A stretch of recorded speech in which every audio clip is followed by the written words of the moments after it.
Hi hello അസ്സലാമലൈക്കും. ഇന്നത്തെ video ഒരു മലബാർ സ്പെഷ്യൽ കായ്പോളുടെ റെസിപ്പിയാണ്. അപ്പോൾ ഇവിടെ നല്ലോണം പഴുത്തിട്ടുള്ള ഒരു 5 നേന്ത്രപ്പഴം എടുത്തിട്ടുണ്ട്.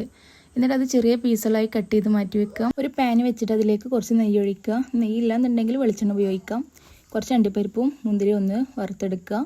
സെയിം പാത്രത്തിലേക്ക് തന്നെ മുമ്പ് കട്ട് ചെയ്ത് വെച്ചിട്ടുള്ള പഴം കൂടെ ആഡ് ചെയ്തിട്ട് നല്ലോണം വഴറ്റിയെടുക്കുക. അതിനുശേഷം ഇതിലേക്ക് പഞ്ചസാര ആഡ് ചെയ്യണം. ഇവിടെ 2 സ്പൂൺ പഞ്ചസാര എടുത്തുള്ളത്, അതും കൂടെ ഇട്ടിട്ട് നല്ലോണം ഇളക്കി കൊടുക്കുക. വേറൊരു പാത്രത്തിലേക്ക് 5 കോഴിമുട്ട എടുത്തിട്ടുണ്ട്. എന്നിട്ട് ഇതിലേക്ക് 2 സ്പൂൺ പഞ്ചസാര കൂടെ ചേർത്ത് കൊടുക്കുക.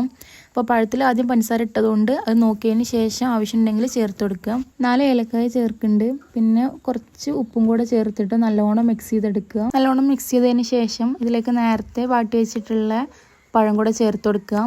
വിസ്കോ സ്പൂൺ ഉപയോഗിച്ചിട്ട് വാട്ടി വെച്ചിട്ടുള്ള പഴം ഇതിൽ നല്ലോണം മിക്സ് ചെയ്തെടുക്കുക. അങ്ങനെ ഒരു 5 മിനിറ്റ് ഇതിൽ നല്ലോണം ഇളക്കി കഴിഞ്ഞതിന് ശേഷം ഏത് പാത്രത്തിലാണ് നമ്മൾ ഉണ്ടാക്കുന്നത് അത് ഒരു മിനിറ്റ് ലോ ഫ്ലെയിമിൽ ഗ്യാസ് ഓൺ ആക്കിയിട്ട് വെക്കുക. അതിന് ശേഷം ഒരു കട്ടിയുള്ള പാത്രത്തിലേക്ക് ഈ പാൻ ഇറക്കി വെച്ചിട്ട് ഇതിൻ്റെ അടിഭാഗത്തും സൈഡിലൊക്കെ നല്ലോണം ഓയിൽ ഒഴിച്ച് കൊടുക്കുക. എന്നിട്ട് ലോ ഫ്ലെയിമിലിട്ടതിന് ശേഷം നേരത്തെ തയ്യാറാക്കിയിട്ടുള്ള മിക്സ് ഇതിലേക്ക് ഒഴിച്ച് കൊടുക്കുക. എന്നിട്ട് ഒരു വിസ്ക് ഉപയോഗിച്ചിട്ട് പാൻ്റെ എല്ലാ ഭാഗത്തേക്കും ഒരേപോലെ ആക്കിയെടുക്കുക.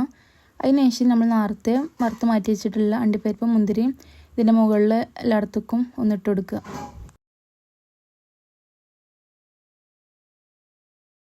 എന്നിട്ട് പാത്രം അടച്ചു കൊടുക്കുക. അതിന് ശേഷം ഈ ഒരു ഹോള് എന്തെങ്കിലും പേപ്പർ എന്തെങ്കിലും ഉപയോഗിച്ചിട്ടൊന്ന് കവർ ചെയ്ത് കൊടുക്കുക. ലോ ഫ്ലെയിമിൽ തന്നെ അല്ലേ എന്നുള്ളതൊന്ന് ശ്രദ്ധിക്കുക. അതിന് ശേഷം ഒരു 20 മിനിറ്റ് കഴിഞ്ഞാൽ ഇതൊന്ന് തുറന്നിട്ട് ഒരു സ്റ്റിക്ക് ഉപയോഗിച്ചിട്ടൊന്ന് ജസ്റ്റ് ഒന്ന് കുത്തി നോക്കി കഴിഞ്ഞാൽ അറിയാം അത് വെന്തുക്കണോ എന്നുള്ളത്.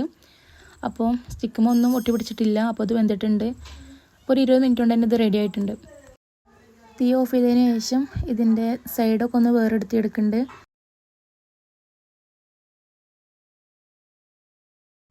ഒരു ഫ്രൈ പാനിലേക്ക് ഇതൊന്ന് തിരിച്ചിട്ടിട്ട് ഒരു 5 മിനിറ്റ് ലോ ഫ്ലെയിമിലൊന്ന് കുക്ക് ചെയ്തെടുക്കുന്നുണ്ട്.